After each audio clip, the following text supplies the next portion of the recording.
Ministiriin barnootaa Itoophiyaa hojjettoonni koo bobbaa hojiirra turan 2 naannoo Affaar keessatti na jala ajjeefaman jechuun beeksise. Kalammiiwwan gosa isaatti heddummaatan aanaa gadamaayituu kan naannoo Affaar keessatti kaleessa ajjechaan sun raawwatamuu isaa dura gaafa wixataa lammiiwwan Somaalota isaa hedduun isaanii humnoota addaa Affaariin ajjeesaman jechuudhaan miseensonni mana maree ugaazummaa gosichaaf maanguddoonni biyyaa VOA'tti himanii jiru. Arrallee raayyaan ittisa biyyaa aanaa gadamaayituu magaalaa Garba Iseetti seenanii tarkaanfii fudhataa jiru jedhan. Gabaasaa Addis Chekkol jaallanneetu dhiyeessa. Ministeera barnootaaf itti gaafatamtuu quunnamtii uummataa akka ta'an adde Haragoo Amaammoo akka jedhanitti namoonni eenyummaa isaanii hin beekamneen hojjetoota keenya 2 ajjeefaman jedhan. በጥይት ተመተው ነው የሞቱት። ጉዳት አድራሾቹ እነማን እንደሆኑ አሁን በውል አልታወቀም። በስራ ላይ ያሉ ነው። በተለይ ለሱፐርቪዥን ስራ ሄደው ነው። Rasaasaan rukutamanii du'an miidhaa kana eenyu akka geessise ammatti hin beekamne. Gadamaayituu lafa jedhamtutti hojiif deemanii achituu jiranii ajjeefaman. Yeroo ajjeefaman mana barumsaa keessa turan jedhan. Namoonni ajjeefaman 2 kun obbo Mulaatu Tsaggaayeef obbo Ababaaw Ayyaalna kan jedhaman yoo ta'u reeffi isaanii ministeerri barnootaa Dr. Geetaahun Makuriyaa lafa argamanitti gaggeeffamee jira. Namni sadaffaan obbo Damis Taamree jedhaman waajiruma barnootaa sanarraa madaanii wal'aansa argataa kan jiran ta'uu beekameera. Bulchiisa naannoo Afaarii fi itti gaafatamaa waajira koominikeeshinii kataan obbo Ahmed Kaalooyitaa ajjechaa hidhattoota seeraan alaan gaggeeffamu isa kana duras akka ture ibsaniiru. Somaalota nagaa kan dhiisaa 17 wiixata darbe ajjeefamuu isaanii maanguddoonni Somaalee dubbatanii sababaa laga Awaash guuteen buqqa'anii dahannaa keessa ka turan dubartoota Afaar 8f daa'imman hidhattoonni eenyummaan isaanii hin beekamneen kun ajjeesuu isaanii dubbataniiru. Obbo Ahmed Kaalooyitaa akka jedhanitti daldala biyya seenuu fi ba'u gufachiisuuf akkasumas jijjiirama argame duubatti deebisuu kanneen yaadan humnooti gurmaa'antu kana godhaa jedhaniiru. Rakkoo kanaaf furmaata barbaachuuf mootummaan federaalaa fi mootummaan bulchiisa naannoo Somaalee wal ta'uun tarkaanfii fudhataa akka jiran ibsaniiru. Ajjechaa hojjettoota ministeera barnootaa kana booda har'a raayyaan ittisaa Gadamaayituu yookaan magaalaa Garsiillee keessatti tarkaanfii fudhataa akka jiru mana maree ugaazota gosa isaaf miseensa ka ta'an obbo Asoowee Faaraa VOA'f ibsaniiru.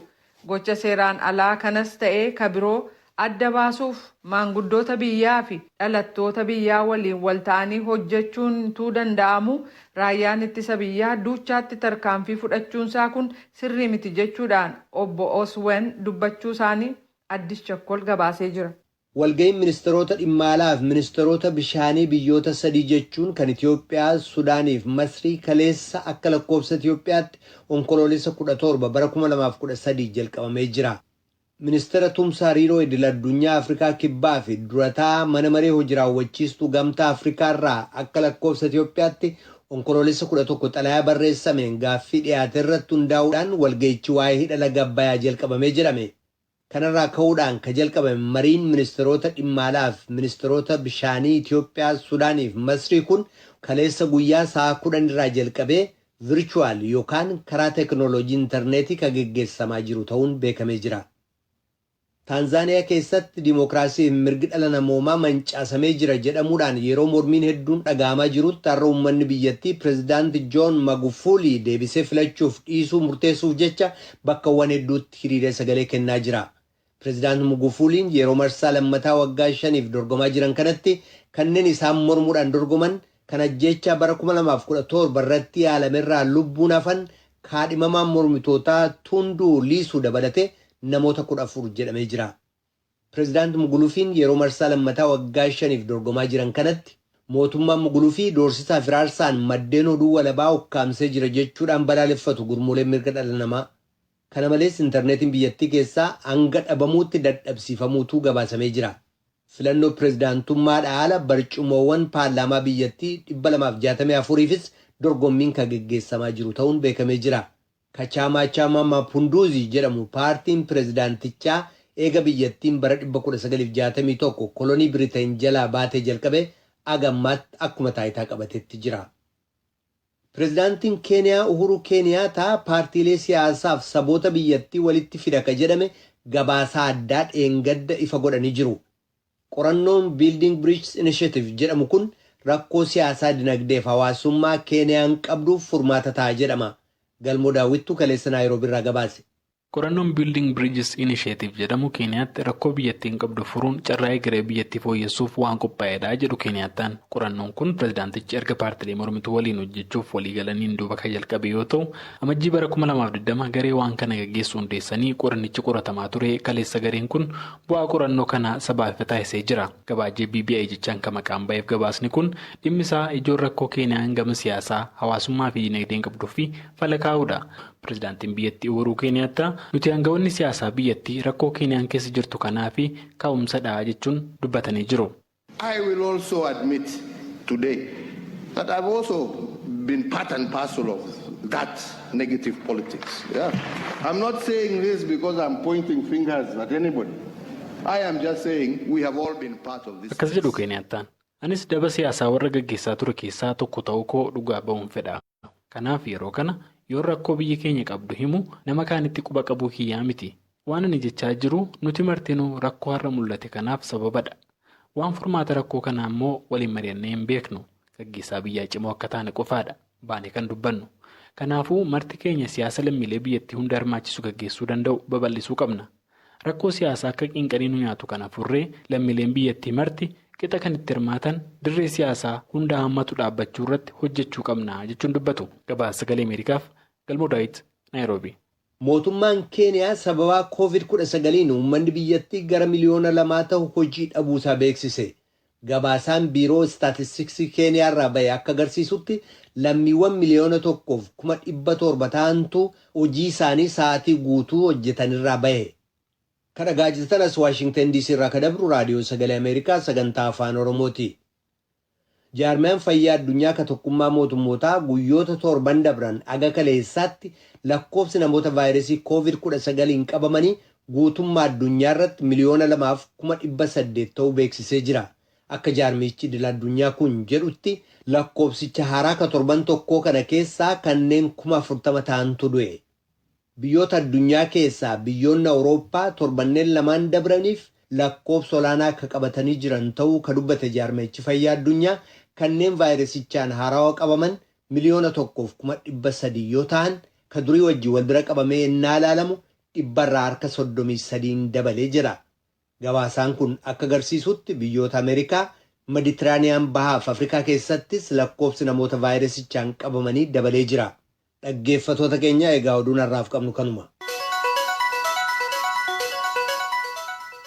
Kan dhaggeeffataa jirtan raadiyoo Sagalee Ameerikaa sagantaa afaan Oromooti.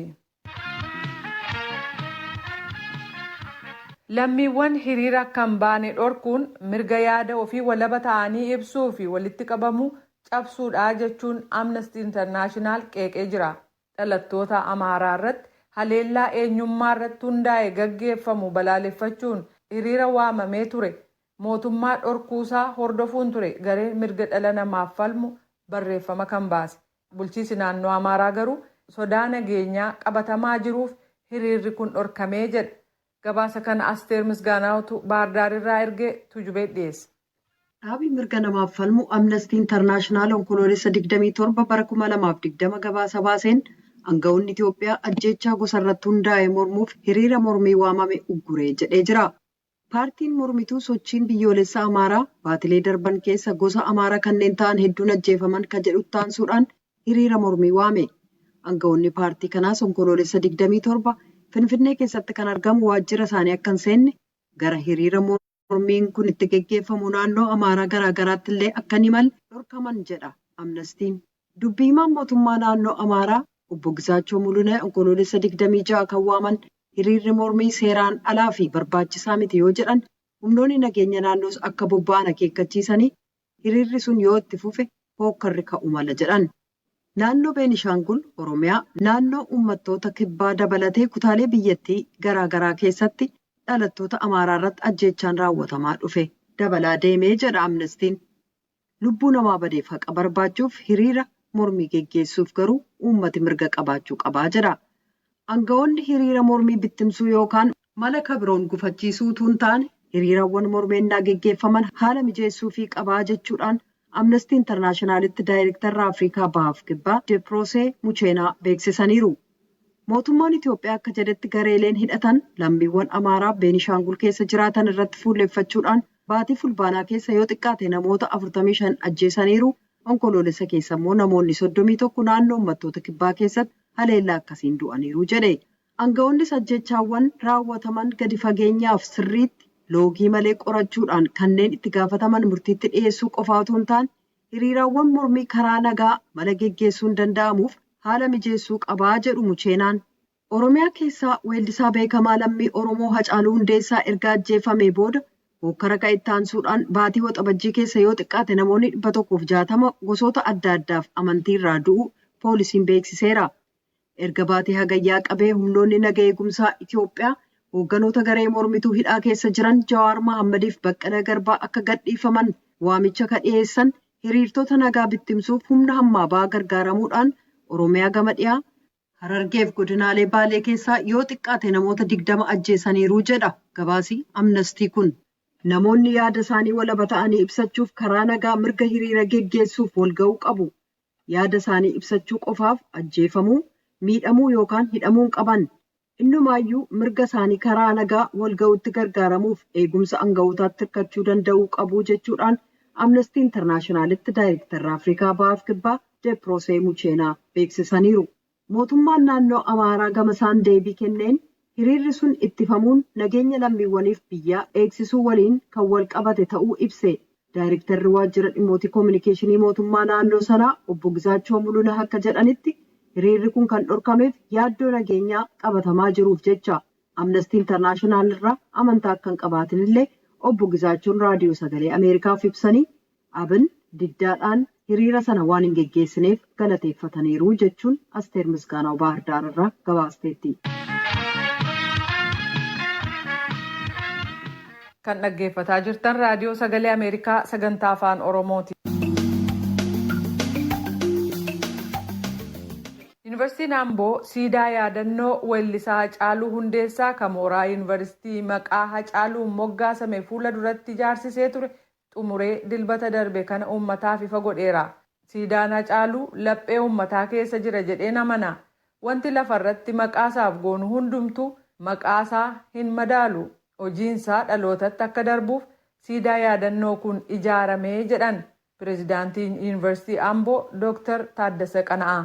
Obboleessi weellisaa Hacaaluu Hundeessaa Habtaamuun Hacaaluun haqa uummata Oromoo dubbachuusaan waan ajjeefameef haqni isaa akka bahuun barbaadaa jedheera.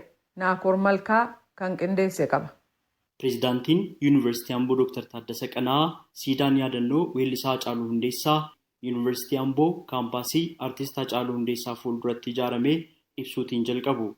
Hacaaluun saba keenyaaf maal akka ta'e nama hundatu beeka. Maal akka hojjete maal akka ta'ee darbee hunda keenya beeka waan ta'eef hojii isaa kana yaadachuudhaaf siidaan kun bakka kaampaasiin sun maqaa isaatiin akka moggaafamuuf kan ta'ee fi hojiin inni haga lubbuu ofii kennutti saba isaatiif kennee darbe.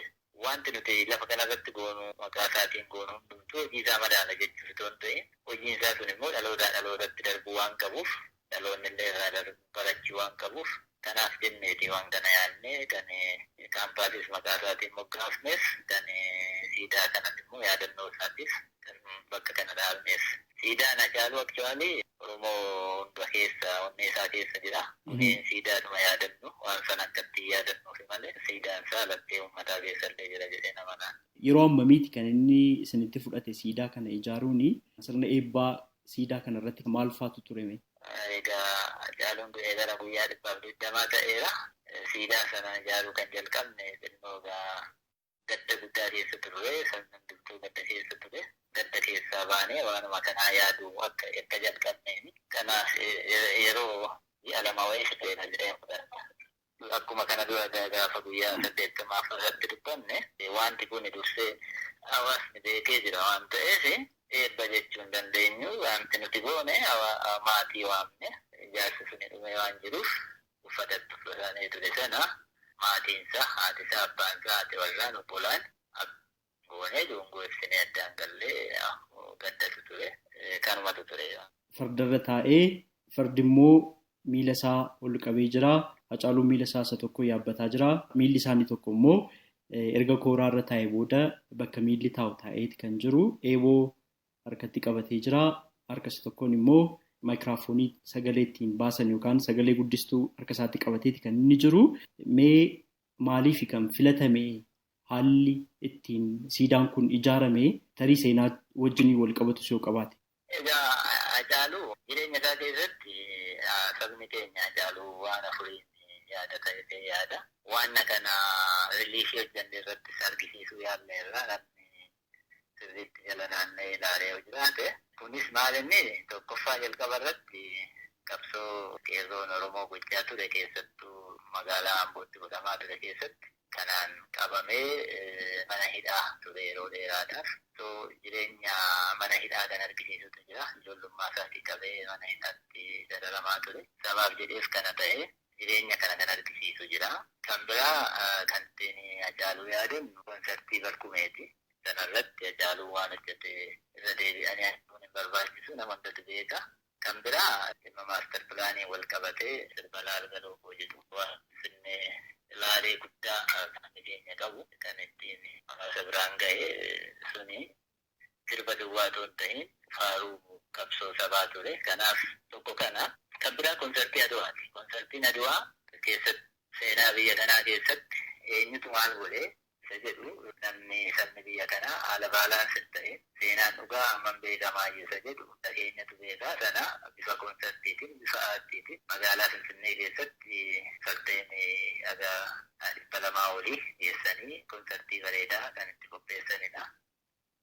Hojii gurguddoo kana keessaa kamtu suuraa isaa isa gubbaa ta'u kan jedhu hawaasaaf dhiyeessinee marii ta'e kan namni baay'een jaalate keessaa fudhannee kan konsartii Adwaa sana akka meejar istaachuu ta'e warri kaan immoo jalatti akka riiliifitti akka argisiifaman ta'e jechuudha. Haala kanaanii kan fudhame. Maatiin beeku turanii siidaan kun haala kanaan hojjetamuu isaa? Egaa akkuma isin jedhe hawaasa mariisisnee turre. Hawaasa gaafa mariisisnu maatiin gadda guddaa irra turan yeroo jalqabaa mariisatti hirmaanne siidaa isaa keessatti ni beeku ture. Soosii isaa keessatti. Yeroo ilaalamu baay'ee siidaa miidhagaadha. Namoonni hedduun illee isaan daawwatanii argeera. Eenyu siidaa kana haala kanaan bareechee kan hojjete? Egaa dhaabbata kan geetii kana ijaaretu jira. Isaaf kennine abbaan qabeenyaa isaa Jaagamaa kana ni jedhamu. Isaan immoo namoota boca hojjetanitti kennani. Namoota sanaan maqaadhaan hin beeku. Kan biraan yuunivarsiitii Amboo keessatti sagantaawwan garaagaraa yaadannoo artistii Hacaaluudhaaf oolan akka jalqabaman kanaan dura ibsamee jira. Mee isaan maalirra ga'aniiru Dooktar? Isaan kunis amma hojiitti hin galu keessattuu kan sagantaan barnoota tolaa yookiin iskoolaarshiippii amma koreen tokko dhaabbatee akkaataa adeemsa isaati. Hojii maata isaa irratti dokumentii qopheessee jira. Yeroo gabaabaa keessatti beeksisa baafnee dorgommii goonee kan fudhannu ta'a. Gama garee hundeessuutiinis itti deemaa jirra. Innis bara kana keessa hojiitti gala lamaan ta'a. Obboleessa hangafaa weellisaa Hacaaluu Hundeessaa, Habtaamuu Hundeessaa, Yuunivarsiitiin Amboo siidaa yaadannoo Hacaaluu Hundeessaa ijaarsuu wal qabatee waan jedhu qaba. Ani duraan dursee Dooktar Taaddasee Pireezidaantii Yuunivarsiitii Amboo baay'een maqaa uummata Oromootiin galata guddaan isaanii qaba. Yaada kana yaadanii kanaan ga'anii eebbisuu isaaniitiin galata isaan haasa'uun jedha. Sanaan aansee waa'ee obboleessa kootinnaan haasa'u obboleessi koo dhugaa dubbachuu isaatu kanaan isa qaqqabsiise. Haqa jiru haqa uummata Oromoo haasa'u malee Oromoonni kanaa ta'u Oromoon namaa ol jedhee isin haasa'u walqixxummaadhaaf qabsaa'ee haa ta'u malee warri walqixxummaa hin jaalanne immoo waan yaadan godhaniiru. Haa ta'u malee duuti kan hin oolledha. Garuu haqni jiru akka bahuuf maatii isaatiif qofa otoo hin ta'in uummata Oromootiif haqni akka bahuun barbaadan mootummaan warra qabaman kana waan kana irra gadi fageenyaan ilaalanii akka uummataafis maatiifis deebii kennan manni murtii dasee haala jiru maatiidhaa fi uummata akka beeksisuun gaafata waan beeku. Amma siidaawwan yaadannoo akkasii yeroo hojjetaman kan biraa immoo kan waadaa gaggalamees jira. Handhuura magaalaa Finfinneetti siidaan isaa dibaa warqeetiin hojjetamu ni jiraata jedhamee ture. Isaaf kanneen biroo wajjin wal qabatee waan jettu yoo qabaatte. Inni waan afaan hin dubbatanii yoo godhuu baatan seenaatu isaan gaafata. Miti sana miti. an kan na dhukkubaa jiru warra qabamee jiru kana keessa intala qoratanii uummata Oromootiif qulqulleessanii uummata ifa godhan malee siidaa tokko miti kudhanoo dhaaban ajaa'ibu hin galu. Garuu warra waadaa galee kana godhe jedhee yoo gochuu baate seenaaf isaan gaafa garuu hin hojjenna jedhaniiru inni hojjetan waliin yaada. Namootni ajjechaa weellisaa Haacaaluu Hundeessaa wajjin wal qabatanii shakkaman yeroo garaagaraa mana murtiitti dhiyaachaa turuun isaanii ni yaadatama. Adeemsa mana murtii kana akka maatiin itti dhiyaatee hordofu ni eeyyamamaa. Kanaan dura hordofaa turtanii wanti isin hordofaa turtan jira? Adeemsi mana murtii maal akkuma qabu deemgadde deemneerra amma qaxaroo madarbii kana seeraan nu galchanii gaddee baane garuu amma warra meeshaa dhukaasii caala akka inni ajjeefamu warra ishee erge yoo baachee adabbii fudhatte malee ishee kobaashitti hidhamuun bu'aan qabu. Obboleessaa hangafaa weellisaa Haacaaluu Hundeessaa Habtaamuu Hundeessaa yaada raadiyoo sagalee Ameerikaa qophii afaan Oromoof kenniteef maqaa dhaggeeffattootaaf qophii afaan Oromootiin guddiseensi galateeffadha. Raadiyoo sagalee Ameerikaaf Naakoor Malkaa Amburraa.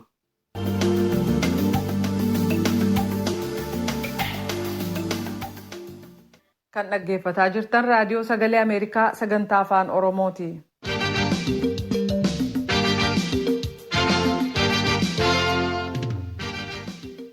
Yeroo pireezidaant Tiraamp aangoo irratti turan waggaa 4 keessatti Ameerikaan hariiroo Afrikaa waliin qabaataa turte jireenya keenya fooyyessuuf nun gargaarree jedhu jiraattonni Afrikaa kibbaa.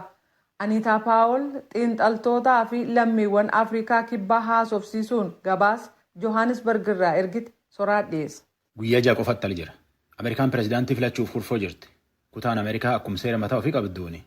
Guyyaa filannootiin duratti abbaan danda'a filachuullee num danda'a jetti. Amma iyyuu nam miliyoona kurnya hedduutti filate. Afrikaatti filannoo tana kaan gammachuun eegata. Kaan naasuun ofirra caqasuu jira. VOA'n ganna 4 duratti nama Afrikaa kibbaa 100 hedduu waan siyaasa Ameerikaa kan irraa oduu fuute. Gaafas namum xiqqaa tokkotti pireezidaantii Tiraamp deeggara. Barsunitti namni hedduun waan inni Afrikaan jedheefis hin quufin. Katalaayameen nama Afrikaa kibbaa keessatti daldalaan bulu. Tiraamp manna nama Tiraamp waliin dorgomu Joo Baayiden deeggaraa'edha. Tiraamp akka kanaan hima. He wants to make America great again, but America needs the rest of the world in order for it to be great. Inni ammallee Ameerikum qofa jabeessuu fedha. Taatulla Ameerikaan addunyaa dhibi malee kophaa jiraachuu jabaachuullee hin dandeettu. Tanaafi Afrikaa irraa investimentii yookaan ammoo qarqaarsi xiqqeessa. Kun herregisaati jedha. Namni age tokko waan duriitiif jedhee oduuyyuu caqasuu jibba. Itumalenge Mofokeng nam hujii humnaatiin bula. Ana ammallee Barack Obama fedha. Tiraamp moo iyyuu jedha. Personally, I'm still all for Barack Obama. Donald Trump. Personally, no, he's not my favorite. Brooks Spector nam durii dippiloomaatiiti amma immoo gaazexeessaa.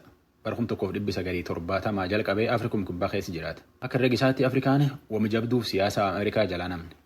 It's a kind of mirror image of their own society with a lot of the same prickly bits and wounds, but phrased or framed in a different kind of way.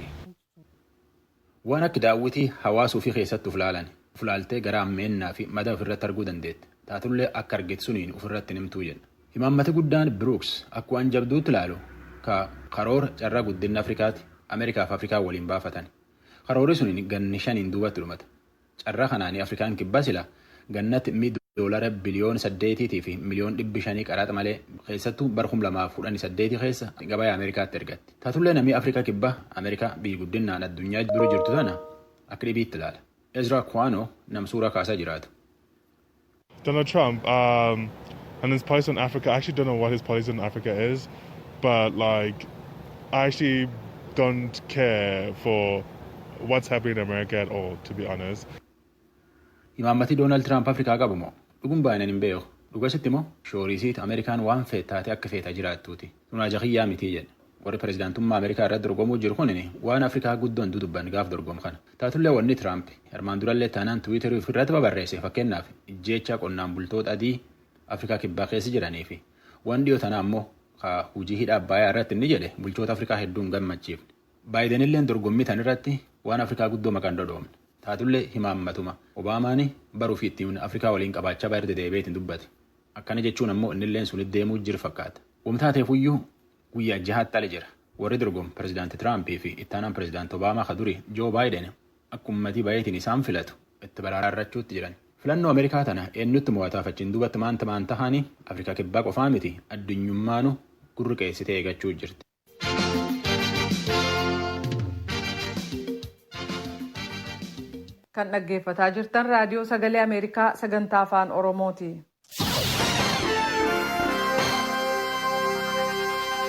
Kanatti aansinee ibsa gulaalaa kan imaammata Yuunaayitid Isteetsi calaqqisu isiniif dhiyeessina. Ajajaa waardiyyaa pireezidaantummaa Ruwaandaa duraanii kan turan Pirootee Ipiraanyaa yakka fixiinsa sanyii Ruwaandaa kan bara 1994 keessatti hirmaatan jedhamuudhaan barbaadamaa jiru. Eebila bara 1994 finxaaleeyyiin Ruwaandaa innaa isaan duula fixiinsa sanyii dhiiga dhangalaasise jalqaban Ipiraanyaan murna waardiyyaa pireezidaantummaa hoogganu turan. Gareelee loltootaa leenjisuu akkasumas meeshaa waraanaa raabsuu dabalatee fixiinsa sanyii sana karoorsuu keessatti qooda ijoo gumaachaniiru jechuudhaan himataman. Waardiyyaan pireezidaantis ajaja Ipiraanyaatiin muummicha ministeeraa Agaatee Oolingeenaaf naga eegdota Beeljeem 10 kanneen waardiyyaa isaanii ta'an galaafate. Innaa fixiinsi sanyii kun geggeeffamu waardiyyaan pireezidaantummaa hojii sirna dhablummaaf mancaasuu ture adda durummaan humna guddaan sochoosaa kan ture. Yakkaawwan kanneeniif kabiroof jecha manni murtii akka qoratu kan sadarkaa addunyaa Ruwaandaaf dhaabate Ipiraanyaa yakka fixiinsa sanyiif yakka waraanaan himatee akka hidhamaniif ajaja hidhaa dabarse. Yuunaayitid Isteetsi namoota kanneen biroo tokko